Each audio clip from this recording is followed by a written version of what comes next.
Hello and welcome to Bronx Brothers Motorcycles. For those of you who are returning subscribers, thank you for being here once again. For those of you who are here for the first time, welcome. On this channel we talk about motorcycles, of all brands, of all kinds. Have you ever been to the Outer Banks of North Carolina? Well, that's what this video is all about today, along with some Indian motorcycles. If you have been to the Outer Banks, leave a comment with a simple yes or no. My first time was '97. What was yours?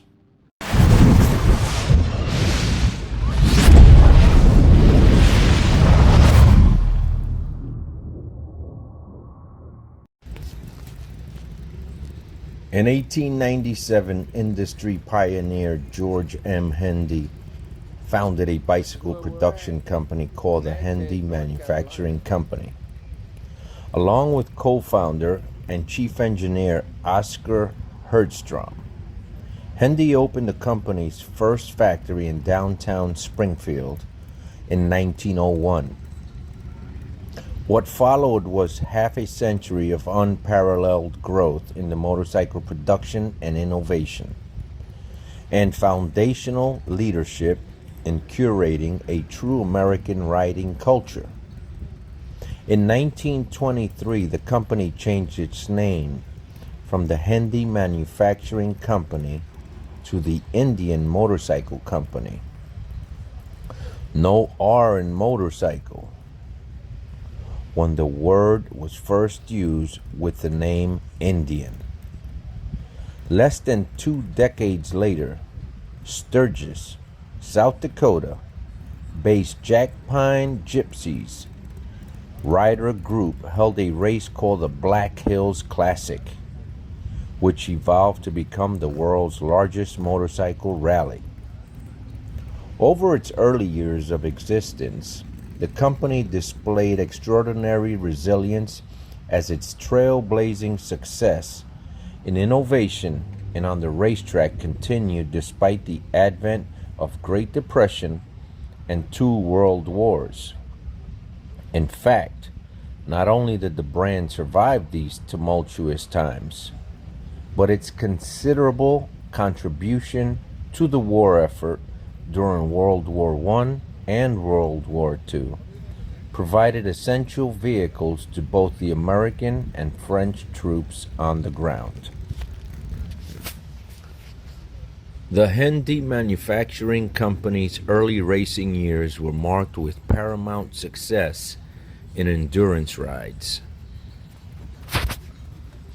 In the company's first reliability trial in 1903, co-founder and chief engineer Oscar Herdstrom rode one of his motorcycles to a new world speed record of 56 miles per hour and won an endurance race from New York City to Springfield, Massachusetts, and back. Building on the co-founder's success, in 1906, dealers George Holden and Louis J. Muller rode an Indian motorcycle from San Francisco to New York City in a record 31 days without a mechanical problem. As the institution of American motorcycle racing grew, the company's competitive focus shifted to the track in 1937. Renowned racer Ed Kretz won the very first Daytona 200 race on an Indian Sport Scout.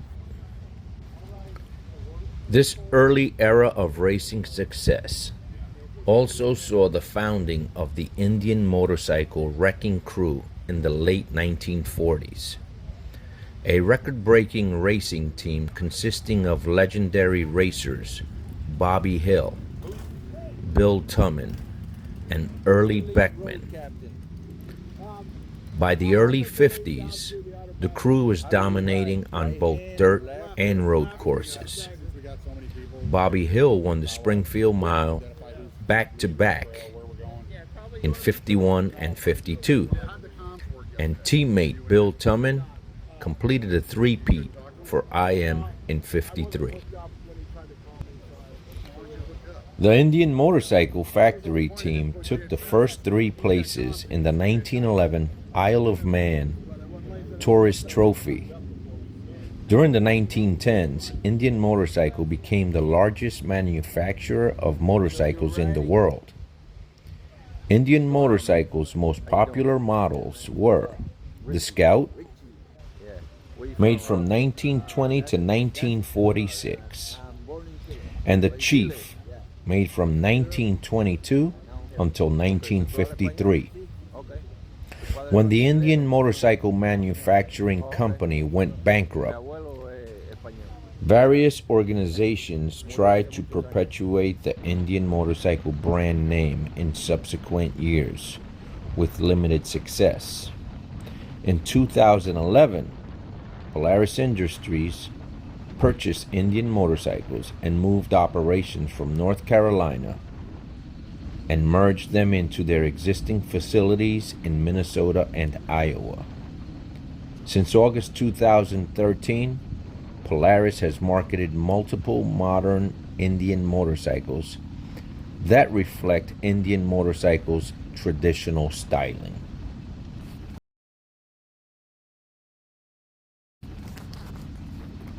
The Indian Roadmaster was introduced at the 2014 Sturgis Motorcycle Rally, shortly before the Scout. The Roadmaster is a chieftain with an added trunk, front fairing lowers, heated seats, heated grips, LED headlights, passenger floorboards, and a rear crash bar. The Roadmaster had been developed before the Chieftain. Cycle World recorded 72.4 horsepower at 4,440 RPM and 102 foot-pounds of torque at 2,480 RPM at the rear tire. They also recorded a tested quarter-mile time of 13.91 seconds at 94.4 miles per hour and a 0 to 60 at 5.2 seconds. Fuel economy is 35.9 miles per gallon. The Indian Springfield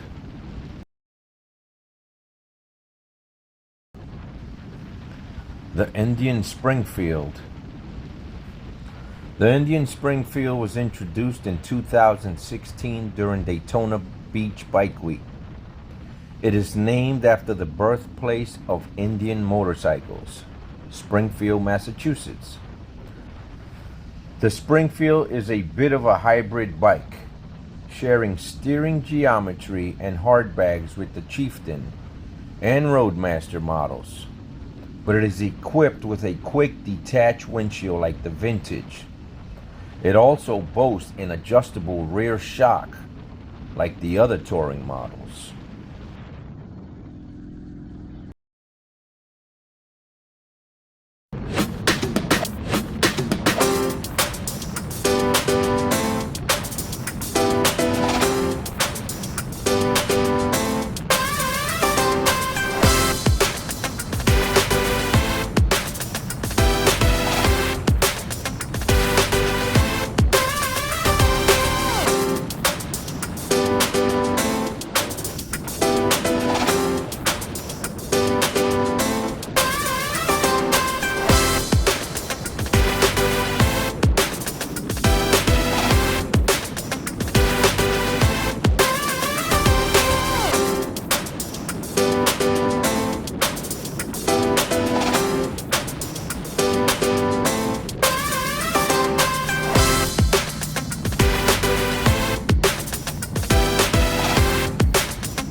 For thousands of years, these barrier islands have survived onslaughts of wind and sea.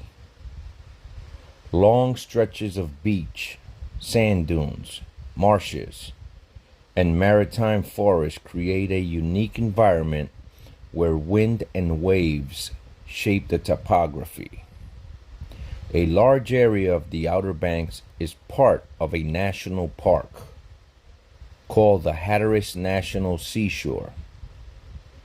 It is also the nearest landmass of the North American mainland to Bermuda, which is about 563 nautical miles, that being 648 miles or 1,043 kilometers to the east-southeast. The treacherous waters off the coast of the Outer Banks are known as Graveyard of the Atlantic. Over 600 ships wrecked here as victims of shallow shoals, storms, and war. Diamond Shoals, a bank of shifting sand ridges hidden beneath the turbulent sea off Cape Hatteras, has never promised safe passage for ships. In the past 400 years, the graveyard has claimed many lives. But island villagers saved many. As early as the 1870s, villagers served in the United States Life-Saving Service. Others staffed lighthouses built to guide mariners. Few ships wreck today, but storms still uncover the ruins of the old wrecks that lie along the beaches of the Outer Banks. Cape Hatteras National Seashore protects parts of 3 barrier islands: Bodie Island, Hatteras Island, and Ocracoke Island. Beach and sound access ramps, campgrounds, nature trails, and lighthouses can be found and explored on all 3 islands. The community of Buxton lies on the inland side of the cape itself, at the widest part of Hatteras Island. It is the largest community on the island and is home to the governmental offices and schools for the island.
Uno, dos, tres, cuatro, cinco.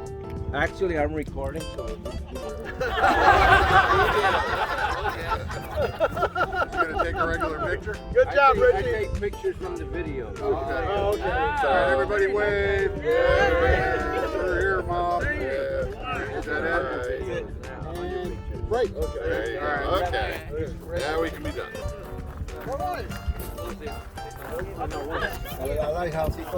Yeah, perfect, man. Oh yeah. I'm dropping down. Take pictures.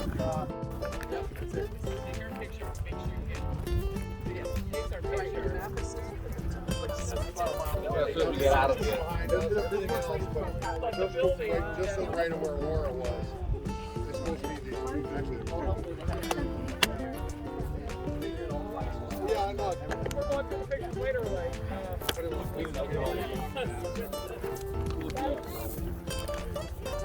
Share. Yeah.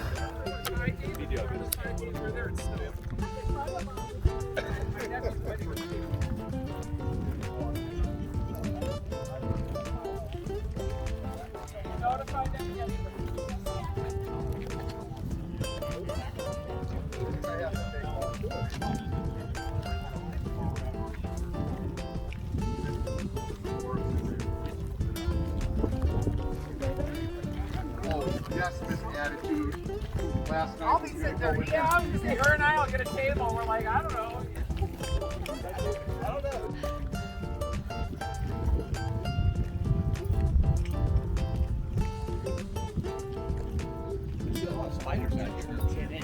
Yeah, they are.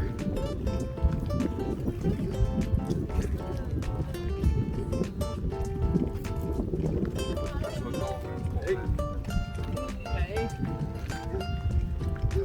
Yeah, he said it's like a mile down the road.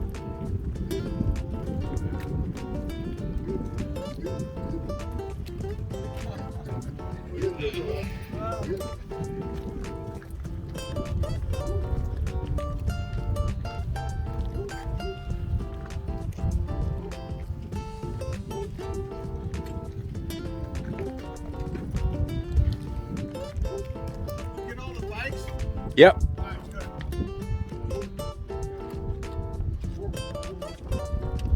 What year is this one? 17. Okay. Yeah. This is pretty much how she came, stock, except for the backrest of the pegs. Your backrest. Yeah, And- this backrest, the pegs. Her pegs or your pegs or both? The pegs did not come. My highway pegs and Oh, the highway pegs, there. not the The floorboards. turn shifter was put on there. Okay. I got slip-ons. The turn shifter? Or What's the that? heel toe shifter, I mean. Heel Oh, toe's okay. not standard. Yeah, Okay, that's not standard. The these things aren't standard. gotcha.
For those of you that don't know, the Outer Banks of North Carolina are about an hour and a half from my home in Virginia Beach.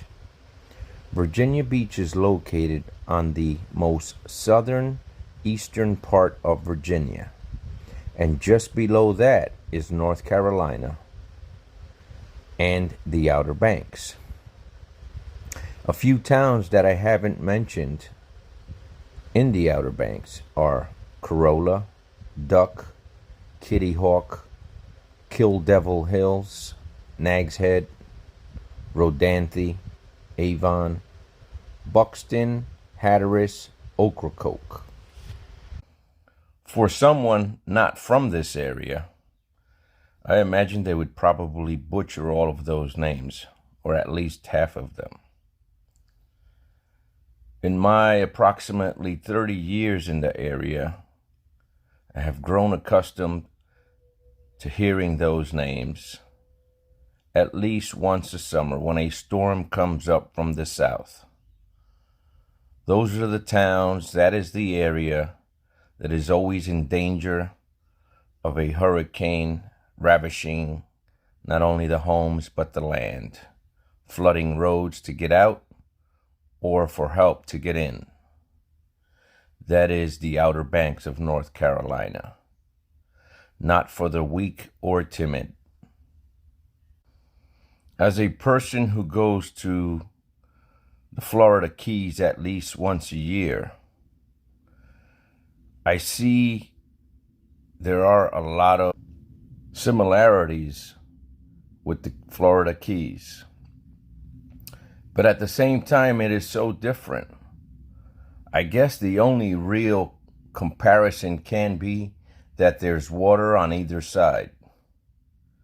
Other than that, the landscape, the topography is very, very different. The Keys being very tropical, Caribbean-like, and the Outer Banks being more winter ready, like no palm trees, no subtropical vegetation.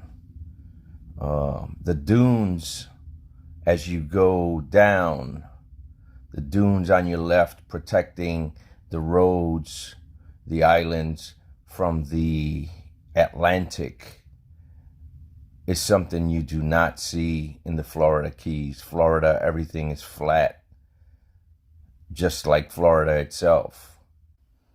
I will say the bridge that takes you over to Hatteras is a bit more spectacular in appearance as well as elevation than the 7-mile bridge in the Florida Keys.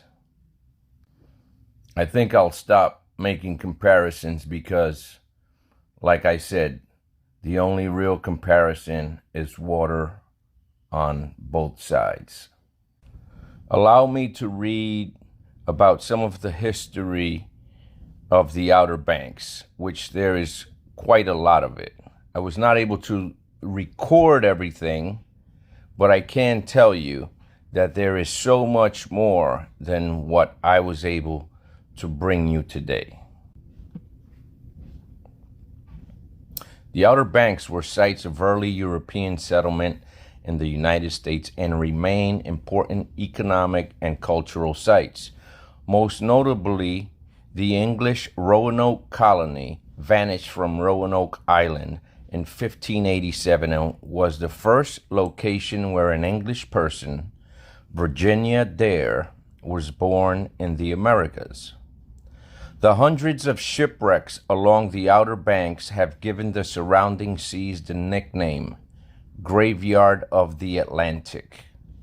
The Outer Banks were also home to the Wright brothers' first flight in a controlled, powered, heavier-than-air vehicle on December 17, 1903 at Kill Devil Hills.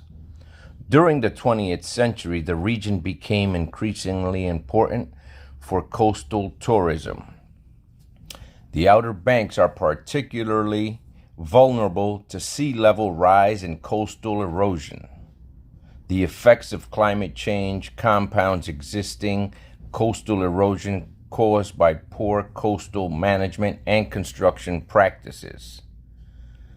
In some locations on the banks, sea levels rose 5 inches from 2011 to 2015. Some sections have significantly eroded already, with portions of Hatteras Island at 25% of its original width as of 2014. Tropical storms like Hurricane Irene in 2011 have already destroyed significant infrastructure and property. The Outer Banks is one of the most culturally distinctive areas of the east coast of the United States.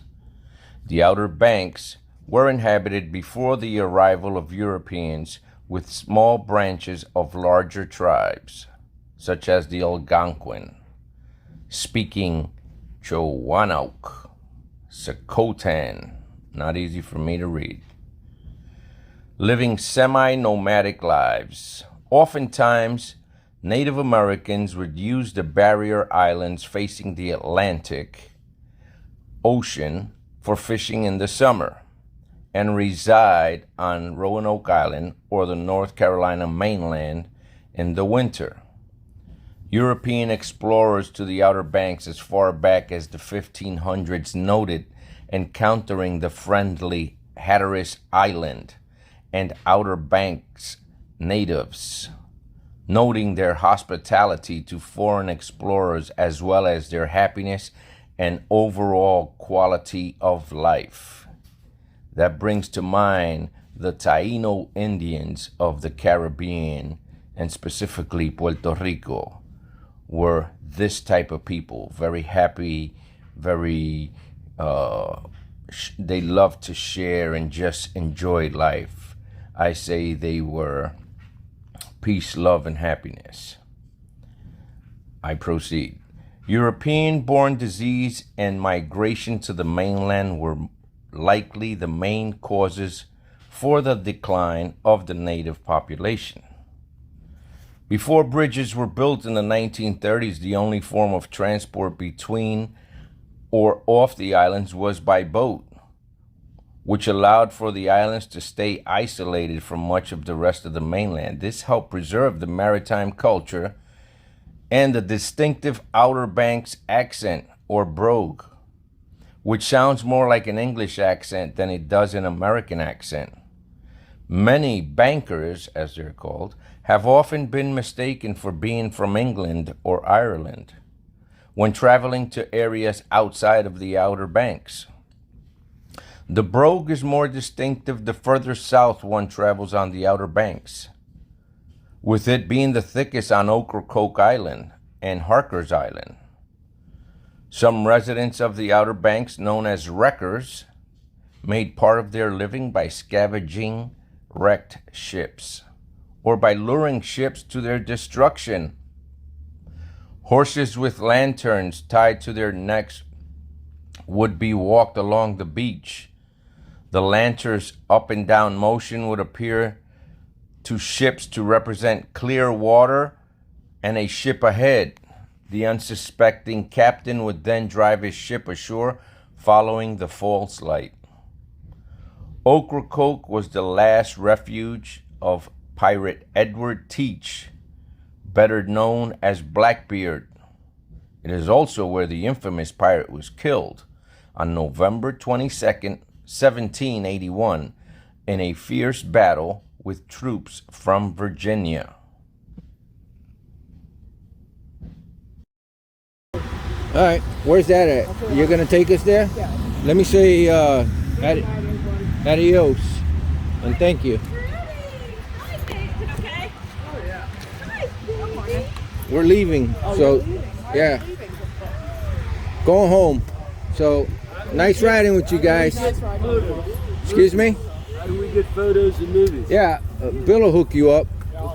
Yeah. Yeah. 1-800-Martinez? Yeah, website? yeah. So it's PayPal or credit card? I'll pay. You spent a lot. You did a lot. It was a lot of effort, which you were doing. Yeah, he does that all the time. Yeah. That's his hobby. See you guys. Nice riding with you guys. Thank you. Pleasure meeting you. Yes, yes. Yeah. Suave, brother. All right, papi. All right. We'll be in touch. I'll send him the info. Yeah. Appreciate it. All right. Not a problem. Later. Meeting you. Bye. Peace. Good meeting you guys. Thanks for letting us join you. Are we going? Sure, man. Glad you guys came. Ride safe back home. yeah. We get pictures and Yeah, stuff. yeah. That's great. Can't wait Yeah, to see him. Bill will hook you up with the video and stuff. So Yeah, I heard. yeah.